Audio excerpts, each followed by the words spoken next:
हाय दोस्तों, welcome to back my channel. ये मैं कहानी का 12वां भाग लेकर आई हूँ। तो हम स्टोरी स्टार्ट करते हैं।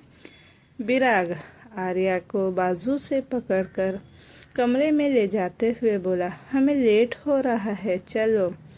आर्या विराग के हाथ पे मारने लगती है और उसे गालियाँ भी देती है।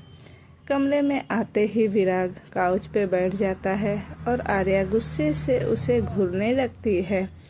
शहर बच्चों को पढ़ा रही थी, तभी खिड़की से एक पेपर फोल्ड करके कोई क्लास में फेंकता है। शहर उस पेपर को उठाती है और तीखे नजरों से गेट पे खड़े देवा को देखती है, जो उसे ही देख रहा था। शहर वो पेपर लेकर गुस्से से चिल्लाते हुए बोली, बच्चों ये क्या हरकत है? किसने किया ये बोलो। शहर को पता था इस क्लास में कैमरा नहीं है, इसलिए वो इस बार बच गई थी। क्लास खत्म होता है और शहर क्लास से बाहर आकर देवा को देख बोली, मुझे कंप्यूटर लैब में कुछ काम है, तुम सिया को देख लोगे? देवा को शहर नॉर्मल लगी, इसीलिए वो सिर हिलाकर वहाँ से चला जाता है और सिया जल्दी से टेरेस की तरफ छुपते हुए बाहर आ जाती है। रात का वक्त अबीर जब घर आता है, विराग को देख वो घूरते हुए आर्या से पूछा, क्या ये तुम्हारा वही प्रोफेसर है जिसे ऋषि ने बुलाया है? आर्या अबीर के टोन से समझ चुकी थी विराग उसे नहीं पसंद। आर्या अबीर की बाह पकड़कर बोला, हाँ डार्लिंग। विराग एक नज़र आर्या को देख अबीर के साथ बाहर निकल जाता है। रिशान अपने स्टडी में बैठा लैपटॉप में काम कर रहा था। तभी आर्या हाथों में 2 कॉफ़ी लिए स्टडी में आती है। वो गेट पे खड़ी होकर पूछती है, क्या मैं अंदर आ सकती हूँ? रिशान के हाँ कहने से पहले ही आर्या अंदर चली जाती है। ये देख अबीर जो पीछे बुक शेल्फ में कुछ ढूंढ रहा था, वो बोला, तुम ही हो जो ऋष के परमिशन के बिना उसके पर्सनल स्पेस में घुस जाती हो। आर्या मुस्कुरा के बोली, तारीफ के लिए शुक्रिया डार्लिंग। अभी ना में सिर हिलाते हुए बाहर जाने लगता है। आर्या कॉफ़ी मग टेबल पे रखते हुए उसके कमर में पिंच करती है। अबीर गुस्से से उसे घूरते हुए रिशान से बोला, तू इसे कुछ कहता क्यों नहीं है? रिशान गहरी सांस लेकर लैपटॉप बंद करते हुए आर्या को बैठने का इशारा कर अबीर से बोला, क्यों बच्ची है ना, तेरे और बाकियों के ही अल्फाज हैं ये। रिशान की बात सुन आर्या अबीर को आंख मार देती है तो अबीर झल्लाते हुए निकल जाता है। आर्या रिशान के लैपटॉप को साइड में रखते हुए उसके सामने कॉफ़ी टेबल पे बैठ जाती है। रिशान अपने उंगली पे टुड्डी रख उसे देखने लगता है। आर्या थोड़ा नॉर्मल होकर बोली, भाई क्या भाभी माँ को मैं याद नहीं हूँ? वो इतना अजीब बर्ताव क्यों कर रही है? क्या हमसे नाराज हैं वो? रिशान आर्या की बात का कोई जवाब नहीं देता भी कैसे? उसके खुद के पास कोई जवाब ही नहीं था। वो खुद उलझन में था जिसे वो सुलझाने की कोशिश कर रहा था। आर्या रिशान का हाथ पकड़ बोली, मुझे बस मेरी भाभी माँ चाहिए जो मुझे माँ का प्यार वापस से दे सके। रिशान ने आर्या के गाल पे हाथ रख प्यार से कहा, रात काफ़ी हो चुकी है, तुम्हें अब सोना चाहिए। आर्या नम आंखों से उठ के जाने लगती है तो रिशान उसके सिर पे हाथ रख बोला, तुम मेरी बच्ची हो, सिर्फ इतना याद रखना। आर्या नम आंखों से एक नज़र रिशान को देख मुस्कुरा के बोली, हाँ तुम्हारी बच्ची हूँ, पर यह भी याद है अडॉप्टेड बच्ची। रिशान अपने सख्त नज़रों से आर्या को जाता हुआ देख अपने कमरे की ओर चल पड़ता है। अगली सुबह आर्या अपने कमरे में किताबें खोल बैठी थी और विराग उसे पढ़ा रहा था, पर आर्या उसे इग्नोर करते हुए चुपचाप बैठी थी। विराग आर्या को देख गुस्से से बोला, मैं इतना बेकार नहीं हूँ जो तुम्हारे लिए यहाँ बैठा रहूँ। आर्या आंखें छोटी कर विराग को देख बोली, मुझे तो आप नल्ले लगे थे जो अपना काम छोड़ मेरे पीछे फिरते हो। विराग गुर्राते हुए आर्या के पास बैठ जाता है। ये देख आर्या अपने कमर को पीछे झुकाती है तो विराग भी उसके ऊपर झुक जाता है। आर्या विराग के सीने पे हाथ रख बोली, ये क्या कर रहे हो? तुम्हारे बदन से बदबू आ रही है, दूर रहो मुझसे। आर्या की बात सुन विराग खुद को कंफ्यूज हो गया और दांत पीसते हुए बोला, लड़कियां मरती हैं इस बदन की खुशबू को महसूस करने के लिए लिटिल गर्ल। आर्या मुंह बना बोली, शायद वो लड़कियां नाला सुपारा से होंगी, इसलिए तुम्हारी बदबूदार शरीर की बदबू उन्हें अच्छी लगती होगी। वैसे विराग की खुशबू तो सच में काफ़ी अट्रैक्टिव थी। आर्या उसकी ओर खींच रही थी पर वो उसकी फीलिंग को समझ नहीं पा रही थी। विराग ने आर्या के एक हाथ को पकड़ उसके गले पे अपना चेहरा छुपाते हुए सेडेक्टिव वॉइस में बोला, खुशबू तो तुम्हारी भी मुझे बहुत अट्रैक्ट कर रही है बेबी गर्ल। आर्या विराग के बालों को पकड़ दूर करते हुए बोली, दूर रहो वरना मैं तुम पर उल्टी कर दूंगी। विराग ने हल्का सिर उठा के आर्या के हिलते होठों को देखा जिससे उसका गला सूखने लगा। विराग को लस्ट भरी नज़रों से खुद को देखता देख आर्या विराग को दूर कर खड़ी हो जाती है। विराग झट से उसे कलाई से पकड़ अपने पास बिठा उसके पेट को प्रेस करते हुए बोला, I am dying to for test you baby girl. बोल विराग ने आर्या के होठों से गले तक उसे अपने जीभ से लिक कर लिया जिससे आर्या सिहर उठी और उसके बदन में बिजली कौंध गई। आर्या चिल्लाकर बोली, घटिया आदमी, दूर रहो मुझसे। मुझे गंदा क्यों कर रहे हो तुम कोई मेरे बीएफ नहीं हो। आर्या विराग को अपने गोद में बिठा उसके बालों पे चेहरा छुपाते हुए बोला, not bad idea baby girl, चलो आज से तुम मेरी जीएफ। आर्या विराग से छूटने की कोशिश करते हुए बोली, मुझे नहीं बनना तुम्हारी जीएफ, छी। विराग कुछ कहता उसका फोन बजा और वो आर्या को एक नज़र देख कॉल उठा लेता है। कुछ देर सुनने के बाद विराग फोन काट आर्या को पिक करके वहां से निकल जाता है और आर्या खुन्नस से उसे देखने लगती है। शाम का वक्त शहर सिया को साथ लेकर स्कूल से घर के लिए निकलती है। वो दोनों गाड़ी में थी और गाड़ी अपनी रफ्तार में। अचानक से शहर को कुछ अजीब लगा। उसने देवा से कहा, देवा एवरीथिंग इज ऑल राइट। देवा हैरानी से बोला, भाभी एवरीथिंग इज ऑल राइट, आपको क्या हुआ? शहर ना में सिर हिलाया और सिया को अपनी बाहों में जकड़ लिया। देवा भी समझ चुका था कुछ गड़बड़ है। उसने अचानक से गाड़ी का रुख बदल दिया और जंगल के रास्ते गाड़ी मोड़ लिया। पीछे उसके बॉडीगार्ड्स आ रहे थे। शहर डरते हुए बोली, क्या हुआ देवा, ये क्या हो रहा है? देवा ड्राइवर को गाड़ी की स्पीड बढ़ाने को बोल शहर से बोला, भाभी कुछ लोग हमारा पीछा कर रहे हैं, आप फिक्र मत करो, हम संभाल लेंगे सब। देवा के इतना कहते ही उनकी गाड़ी एक झटके के साथ रुकी और 10 गाड़ियां उनके गाड़ी को घेर लेती हैं। शहर पैनिक कर रही थी। सिया शहर को पकड़ते हुए बोली, बूजी ये क्या हो रहा है? मुझे बहुत डर लग रहा है। शहर से तो कुछ बोला ही नहीं जा रहा था। उसके दिमाग में काफ़ी प्रेशर हो रहा था। उसे एक बार धुंधली सी बातें याद आने लगी थी। देवा ने अपनी गन निकालते हुए शहर से कहा, भाभी कुछ भी हो जाए आप प्रिंसेस को लेकर गाड़ी से मत उतरना। देवा गाड़ी से उतरा और ईशान के बॉडीगार्ड्स भी वहां आ गए और वहां फायरिंग शुरू हो गई। ये सब देख शहर के पसीने छूटने लगे। उसके हाथ पैर कांप रहे थे। तभी शहर ने देखा गाड़ी से एक 55-56 साल का आदमी उतरा और शहर की तरफ आने लगा। शहर को वो चेहरा जाना पहचाना सा लगा। उसने अपने सिर पे हाथ रखा और याद करने की कोशिश करने लगी। वो अधेड़ उम्र का आदमी आदर्श खन्ना, शहर का जाना माना बिजनेसमैन, देवा के सामने खड़े होते हुए बोला, हमारी कोई दुश्मनी नहीं है ए लड़के, मुझे वो लड़की चाहिए बस।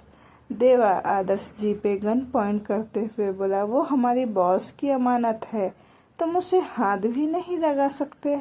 आदर्श जी थोड़ा गुस्से से बोले, ओ लड़के, अपनी जुबान मेरे सामने मत खोल, वरना क्या ससुर जी।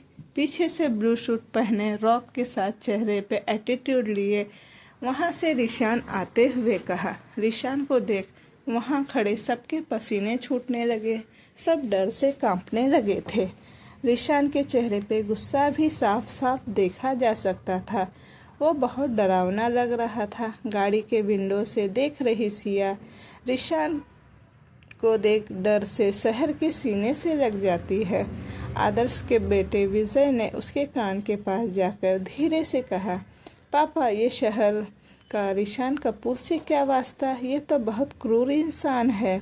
आदर्श जी रिशान को देख बोले, रिशान देखो, हमारे बीच कोई कलेश नहीं है, तुम बस मुझे शहर को ले जाने दो। रिशान ने डेविल स्माइल कर बोला, सार्थक के पास भेजने के लिए ले जाने दूं? आदर्श जी गुस्से से बोले, ये क्या बोल रहे हो तुम? वो बेटी है हमारे खानदान की, तुम होते कौन हो उसे रोकने वाले? रिशान जोर जोर से हंसते हुए बोला, मैं रिशान कपूर हूँ आदर्श खन्ना। शहर मेरा जुनून है, मेरा इश्क है, उसे हाथ भी लगाने की मत सोचना। आदर्श जी अपने लोगों की तरफ देख बोला, यहाँ शांति से बात नहीं हो सकती है, ले आओ हमारी बेटी को। रिशान ने अपनी ब्लडी शॉर्ट आंखों से आदर्श जी को देखा और डरावनी पर तेज आवाज में कहा, देवा, जो भी शहर को हाथ लगाने की कोशिश करे उसके हाथों के 100 टुकड़े हो जाने चाहिए। रिशान के ऑर्डर देते ही उसके गार्ड्स फायरिंग शुरू करते हैं, पर विजय खन्ना और वंश भी पीछे नहीं हटते। वो भी अपने गुंडों के साथ मिलकर फायरिंग करना शुरू कर देते हैं। रिशान की आंखों में आग की लपटें साफ दिख रही थी। वो गाड़ी की तरफ बढ़ा और दरवाज़ा खोल शहर को देखा, पर उसका दिमाग ये देख और ज़्यादा गर्म हो गया। शहर और सिया दोनों ही गाड़ी में नहीं थीं। रिशान ने अपनी नज़र इधर उधर की तो देखा सिया शहर को गोद में लिए जंगल की तरफ भाग रही है और 2 आदमी उसके पीछे थे। रिशान ने अपनी आंखें बंद कर अपने गुस्से को काबू किया और गाड़ी में बैठ शहर के पीछे चला गया। इधर लड़ते हुए मयंक को गोली लग जाती है। ये देख विजय जी देवा को वार्निंग देते हुए बोले, इस बार खाली हाथ जा रहा हूँ, पर अगली बार अपनी चिड़िया साथ लेकर जाऊंगा। फिर वो अपने गुंडों के साथ वहां से निकल जाते हैं। दूसरी तरफ शहर भागते भागते जंगल के बीचों बीच में आ गई। उसे रास्ता समझ नहीं आ रहा था। तभी दोनों गुंडे उसे रोक देते हैं। शहर सिया को पकड़े हुए पीछे जाने लगती है। तभी रिशान की गाड़ी आकर रुकती है। रिशान गाड़ी से निकल दोनों गुंडों की तरफ बढ़ता है। उसे देख वो गुंडे डर से कांपने लगते हैं। रिशान नर्क का देवता जैसा लग रहा था। उसकी नसें गुस्से के कारण उभरी हुई थी। रिशान ने दोनों गुंडों के हाथ पकड़े और उसे बाजू से तोड़ दिया। वो गुंडे दर्द से तड़प उठे और शहर डर से चीख उठी और वहीं बेहोश होकर गिर गई। रिशान ने अपने गन की सारी गोलियां दोनों गुंडों के भेजे में उतारी। ये देख सिया और डर गई। रिशान ने गन को कमर में रखा और शहर की तरफ जैसे ही बढ़ा, सिया पीछे होते हुए डर से कांपने लगी। वो रोते हुए हाथ जोड़कर बोली, डेविल, हमें मत मारना, हमने कुछ नहीं किया। रिशान ने सिया को देखा और अपने भाव नॉर्मल करते हुए बोला, बच्चा डरो मत, मेरे पास आ जाओ। सिया शहर को उठाते हुए बोली, बूजी उठो, डेविल हमें मार देगा। सिया के ये लफ्ज जैसे रिशान के सीनों में चुभ से गए। वो घुटनों के बल बैठ सिया को अपने पास लाते हुए बोला, प्रिंसेस, डेविल सिर्फ गलत लोगों को मारता है, तुम तो मेरी प्रिंसेस हो, तुम्हें मैं कैसे मारूंगा। सिया ने रिशान को देखते हुए बोला, तुम सच में हमें नहीं मारोगे ना? रिशान ने ना में सिर हिलाया। तभी वहां अनीश आ गया। रिशान ने उसे सिया को संभालने का बोल शहर को अपनी गोद में उठा गाड़ी में बैठ वहां से निकल गया। रात का वक्त शहर जब अपनी आंखें खोलती है तो उसे ऊपर सीलिंग दिखती है। वो नजरें घुमाती है तो एक तरफ सिया और दूसरी तरफ आर्या उसके पास बैठे उसे ही देख रहे थे। शहर धीरे से उठ के बैठती है। अबीर उसके पास आते हुए बोला, कैसा फील कर रही हो? शहर किसी गहरी सोच में डूबी धीरे से बोली, दादाजी। ईशान और अबीर एक दूसरे को देखते हैं। आर्या बोली, कौन है वो? आपके दादू। भाभी। शहर ख्याल से बाहर आते हुए इधर उधर देखती है और सिया को गले लगा लेती है। सिया शहर को चूमते हुए बोली, शहर, डेविल ने हमें नहीं मारा, वो हमसे बहुत प्यार करते हैं। शहर ने नजरें उठा के ईशान को देखा जिसकी नजरें झुकी हुई थी। अबीर आर्या को देखते हुए बोला, आयु, सिया को लेकर बाहर जाओ, मुझे शहर को एग्जामिन करना है। आर्या मुंह बना सिया के साथ वहां से चली जाती है। शहर जमीन में देखते हुए बोली, वो कौन लोग थे? क्या वास्ता है उनका मेरे साथ? क्यों मारना चाहते थे वो हमें? ईशान ने कुछ सोचते हुए कहा, तुम्हारे चाचा थे वो। शहर शौक और हैरानी से उसे देखने लगी तो अबीर बोला, शहर, अभी अपने दिमाग में ज़्यादा जोर मत डालो, हम तुमसे सुबह बात करेंगे। ऐसा बोल अबीर वहाँ से निकल जाता है। ईशान भी बाहर जाता है। शहर बुत बने बस पास बैठी हुई थी। उसे कुछ याद आ रहा था, पर क्या वो उसे भी नहीं समझ आ रहा था। ईशान वापस आया तो उसके हाथ में खाने की प्लेट थी और शहर के पास बैठ उसे खिलाने लगता है। शहर खाते हुए बोली, कौन हूँ मैं? क्या है मेरा सच? क्यों नहीं बता देते मुझे? ईशान ने शहर को खिला दिया खाना और वो उसे दवा देकर लिटाते हुए बोला, सो जाओ अब, यू नीड अ रेस्ट। शहर आंखें बंद कर लेती है और ईशान को सोचने लगता है। फ्लैशबैक। हॉस्पिटल के ओटी रूम के बाहर ईशान समर्थ परेशान खड़े थे। ईशान के माथे पे गहरी चोट थी। वो परेशान सा इधर उधर घूम रहा था। उसके चेहरे पे कोई भाव नहीं था, पर वो गुस्से में था। देवा आगे आकर उसके कंधे पे हाथ रखते हुए बोला, भाभी को कुछ नहीं होगा भाई, रिलैक्स, तुम्हें गोली लगी है, यू नीड टू रेस्ट। तभी ओटी का दरवाज़ा खुलता है और अबीर अपने इंटर्न के साथ बाहर आता है। उसे देख ईशान अबीर जल्दी से उसके पास जाते हैं। शर्मार्थ अबीर से बोला, अबीर क्या हुआ? कैसी है मेरी शहर? अबीर उन्हें रिलैक्स फील कराते हुए बोला, फिलहाल वो डेंजर से बाहर है गाइस। पर ईशान गुर्राते हुए बोला, पर व्हाट अबीर? अबीर रिपोर्ट सामने करते हुए बोला, मेमोरी लॉस के चांसेस, 24 घंटे से पहले मैं कुछ नहीं कह सकता। ऐसा बोल अबीर वहाँ से चला जाता है और वो शॉक में रह जाता है। 2 दिन बाद शहर को अब नॉर्मल वार्ड में शिफ्ट कर दिया गया था। अबीर इस वक्त उसे चेक कर रहा था और ईशान अबीर रायमा वार्ड के बाहर अबीर के जवाब का इंतज़ार कर रहा था। कुछ देर बाद अबीर बाहर आता है और समर्थ के सामने खड़ा हो जाता है।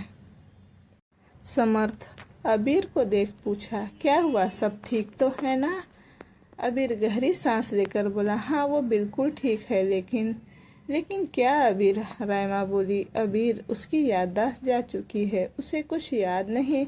ईशान भी और तुम भी। ईशान जो अब तक चुपचाप खड़ा था, उसे झटका सा लगा, वो दीवार से टकरा गया। वो गुस्से से बोला, व्हाट नॉनसेंस अबीर। अबीर यहाँ फिल्मी बातें मत करो। अबीर ने भी सख्ती से बोला, इस वक्त मैं एक डॉक्टर हूँ, तुम्हारा दोस्त नहीं ईशान।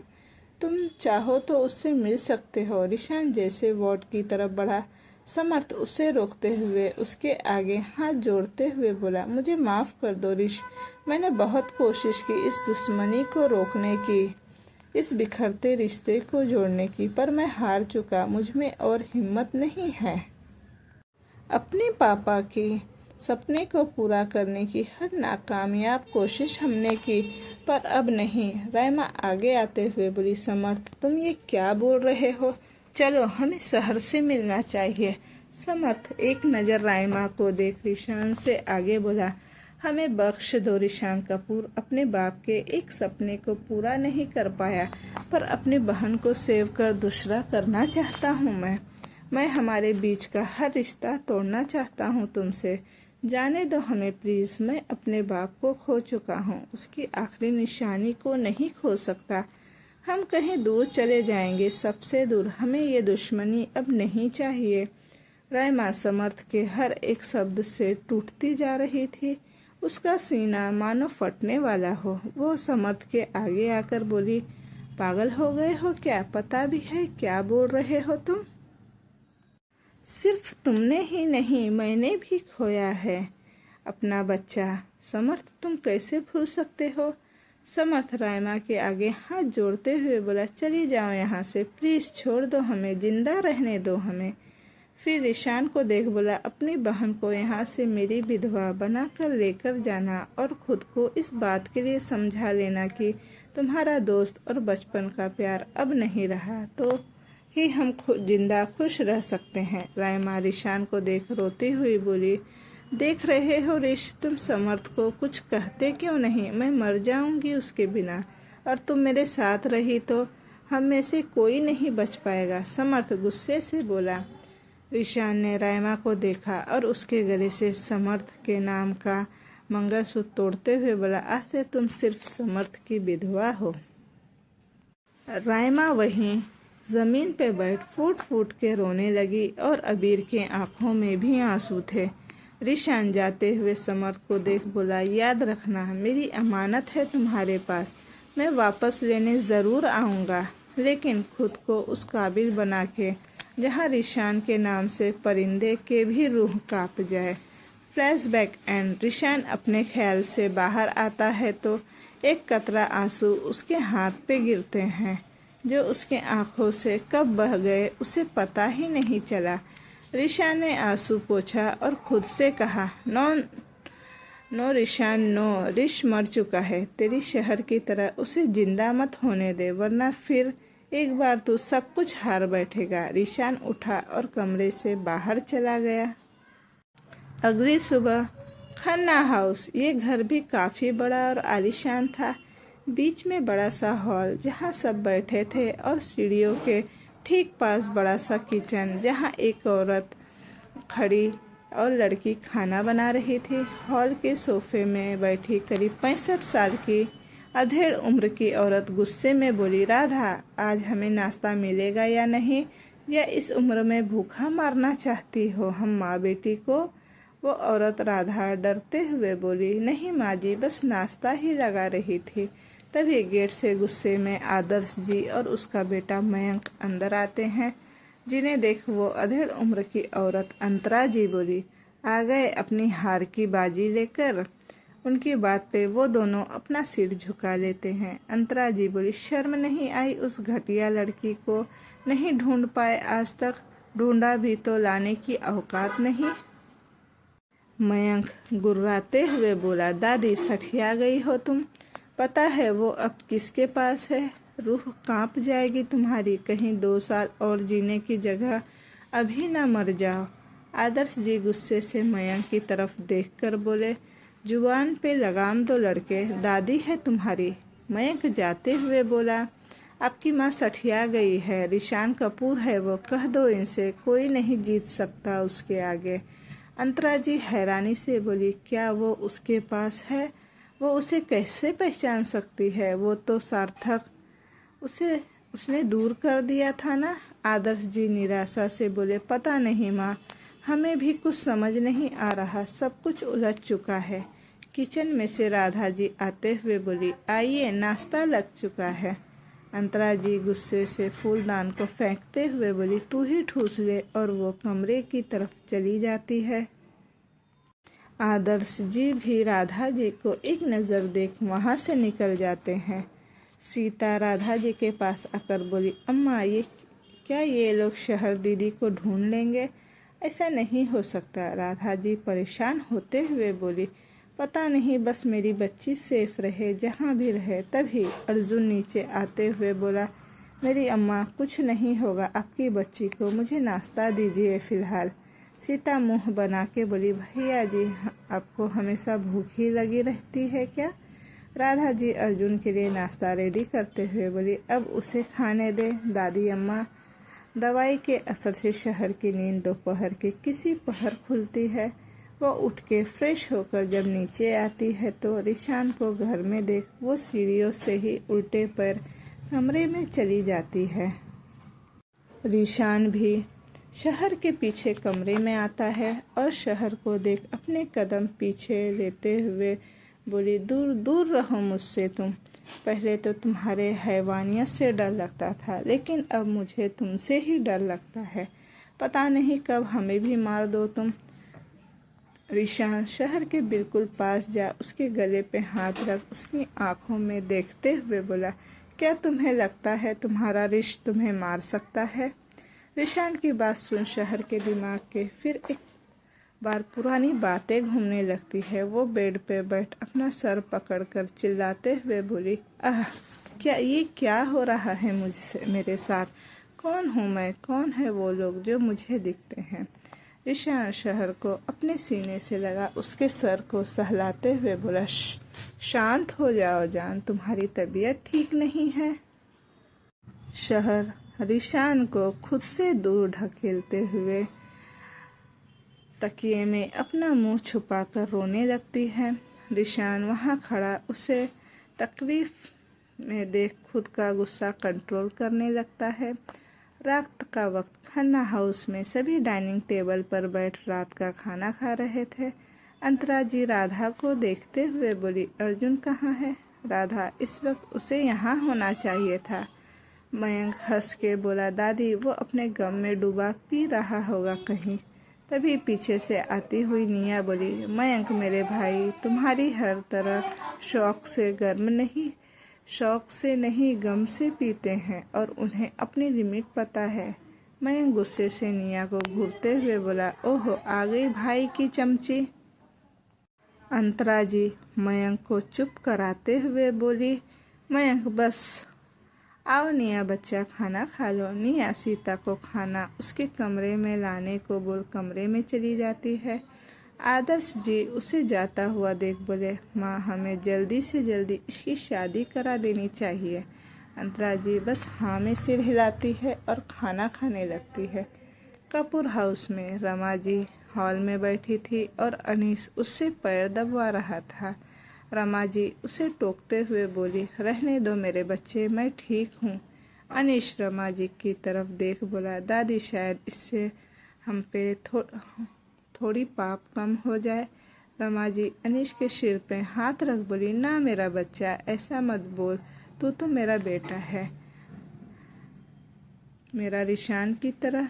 फिर थोड़ा सीरियस होकर बोली, मैं कल रिशान से मिलने जा रही हूँ। वो तो घर का रुख ही भूल गया है जब से शादी की है शहर से। अनीश मुंह फाड़े रमा जी को देखने लगा तो रमा जी उसका मुंह बंद करते हुए बोली, मुझे सब पता है, कल मैं अपनी बहू को घर लाने जा रही हूँ। क्या रिशान ने शादी कर ली? वो ऐसा नहीं कर सकता। सीढ़ियों पे खड़ी रायमा ने कहा तो अनीश और रायमा जी दोनों शॉक हो गए। अनीश जल्दी से रायमा के पीछे भागा। रमा जी भी उसके कमरे में गई। ब्लैक विला शहर बेड पे लेटी सीलिंग को घूर रही थी और रिशान उसके पास लेटा एक हाथ से उसके सर और दूसरे हाथ से उसके पेट को सहला रहा था। रिशान एक टक उसके चेहरे को घूर रहा था और शहर उसे इग्नोर कर रही थी। रिशान थोड़ा शहर के करीब हुआ और उस पर एक पैर रखते हुए अपने हाथ को शहर के कमर तक ले जाने लगा। रिशान का हाथ शहर के कमर को छूता उससे पहले जोर से उनके कमरे का दरवाज़ा खुला। शहर रिशान चौंकते हुए उठ गए। शिया और आर्या कूद के बेड पर चढ़ गए। रिशान घूर के आर्या को देखता है तो वो सिया को देखने लगती है। सिया रिशान के गोद पे बैठ उसके चेहरे को सहलाते हुए बोली, डेविल मुझे ना अकेले डर लग रहा है नीनी करने में। शहर आर्या थी ना तुम्हारे साथ? सिया आंखें छोटी कर बोली, शहर तुम नहीं चाहती कि मैं डेविल के साथ सोऊं? शहर मुंह फेरते हुए बोली, बहुत बातें बनाने लगी है बच्चों। रिशान घूर के आर्या को देखते हुए सख्ती से बोला, और तुम्हें किससे डर लग रहा है आर्या? आर्या शहर के पीछे जाते हुए बोली, मुझे तो सिया ले आई यहाँ। बोली, डेविल तुम्हारे भी तो अडॉप्टिव बाप है ना, तो चलो यहाँ से। रिशान गुर्राते हुए बोला, अपने कमरे में जाओ दोनों। सिया ना में सिर हिला देती है तो रिशान सहर को घूरता है। सहर लेटते हुए बोली, जो करना है वो करो तुम सब। आर्या दांत दिखाते हुए शहर के सीने पे सिर रख लेती है तो सिया मुंह बनाते हुए रिशान को देखने लगती है। अगली सुबह सब हॉल में ही थे। अबीर सिया के साथ खेल रहा था और सहर किचन में नाश्ता बना रही थी। रिशान न्यूज़ देखते हुए कॉफ़ी पी रहा था। आर्या दौड़ के अबीर के पीठ पे चढ़ते हुए बोली, गुड मॉर्निंग डार्लिंग। अबीर उसे ज़मीन पे फेंक देता है तो सिया हंसने लगती है और आर्या अपनी कमर पे हाथ रख कर आते हुए बोली, डार्लिंग क्या किया तुमने? मेरी तो अम्मा भी नहीं है जिसे पुकारूं मैं। सहर थोड़ा सा गुस्से में आकर बोली, अबीर ये क्या हरकत है? जोर से फेंकना चाहिए था ना इसे, इसकी जो हरकतें हैं ना। आर्या फ्लोर से उठते हुए बोली, हाँ हाँ, यहाँ मेरा है ही कौन जो मुझसे प्यार करेगा और मेरा हाल पूछेगा। रिशान हाथ बढ़ा के आर्या को अपने पास बुलाता है तो वो कराहते हुए उसके पास जाकर बैठ जाती है। रिशान उसे घूरते हुए बोला, थोड़ा ड्रामा कम भी कर सकती हो तुम। आर्या मुंह बना लेती है और सिया जोर जोर से हंसने लगती है। आर्या सिया को आंखें छोटी कर देख बोली, ऋष मीन भाई, मेरी शादी के बारे में क्या सोचा है तुमने? कब करा रहे हो मेरी शादी? अबीर जो कॉफ़ी का सिप रिहा ही था, आर्या की बात पे पूरा उगल देता है और खांसने लगता है। सहर जल्दी से उसकी पीठ को सहलाने लगती है तो रिशान ब्लडी शॉट आंखों से उसे घूरने लगता है। शहर अपने हाथ पीछे ले लेती है। आर्या मुस्कुराते हुए अबीर के पीठ को सहलाते हुए बोली, अरे शहर रहने दो, ये काम मेरा है। अबीर आर्या को दूर करते हुए बोला, जस्ट स्टे अवे आयु। आर्या रिशान को देख बोली, भाई तुम अपने होने वाले साले को कुछ कहते क्यों नहीं? कितना रूड है मुझसे। सिया जल्दी से बोली, अभी मुझसे शादी करेगा? आयु दूर रहो तुम मुझसे। सिया अपने होठ बाहर कर रिशान से बोली, मेरी शादी करा दो डेविड अभी से, वो मुझसे बहुत प्यार करता है। सहर सिया को खींचते हुए बोली, बहुत बदतमीजी हो रही है बच्चा तुम दोनों की। अबीर आर्या को दूर कर सिया को गोद में लेते हुए बोला, शहर हमारे प्यार के खिलाफ मत हो तुम। आर्या दोनों को घूरते हुए बोली, देख लूंगी तुम दोनों को मैं। ऐसा बोल आर्या अबीर के पीठ पे चढ़ गई। सहर और रिशान आंखें फाड़े उनके बचपने को देख रहे थे। तभी पीछे से रामा जी आवाज़ गूंजी, क्या हो रहा है यहाँ पर? सब उन्हें देखते हैं। आर्या दौड़ के रमा जी के गले लग बोली, दादू आई रियली मिस यू। अबीर और रिशान एक दूसरे को घूर रहे थे। सिया जल्दी से रमा जी के पैर छूकर आशीर्वाद लेती है। रमा जी अंदर आकर शहर के सामने खड़ी होकर उसे देखने लगती है। रमा जी शहर के गाल पे हाथ रख बोली, वाह ऋष, बहू तो तूने बहुत खूबसूरत चुनी है। शहर अभी भी आंखें फाड़े रमा जी को ही घूर रही थी। वो हैरान परेशान थी। आर्या आगे आकर बोली, भाभी ये है हमारी प्यारी दादी। सहर ने हैरानी से आर्या को देखा तो रमा जी बोली, अरे बच्चे ऐसे क्यों देख रही हो? आशीर्वाद नहीं लोगी दादी की? सहर जल्दी से सिर पे पल्लू रख रमा जी के पैर छूकर बोली, सॉरी दादी। रिशान ने कभी मिलाया नहीं तो कोई बात नहीं, अब तो मिला लिया ना, और ये रिश्ता है ही ऐसा। रमा जी मुस्कुराते हुए बोली। रिशान आगे आकर बोला, दादी आप अचानक बिना बताए यहाँ? रमा जी काउच पे बैठते हुए बोली, तुझे क्या लगा तू मेरी बहू को मुझसे दूर रख पाएगा? मुझे तो जानता ही है ना तू। तभी अचानक से रमा जी कुछ सोचते हुए सिया की तरफ इशारा कर बोली, क्या ये सार्थक की बेटी है? सहर हैरानी से बोली, दादी आप मेरे भाई को कैसे जानती हो?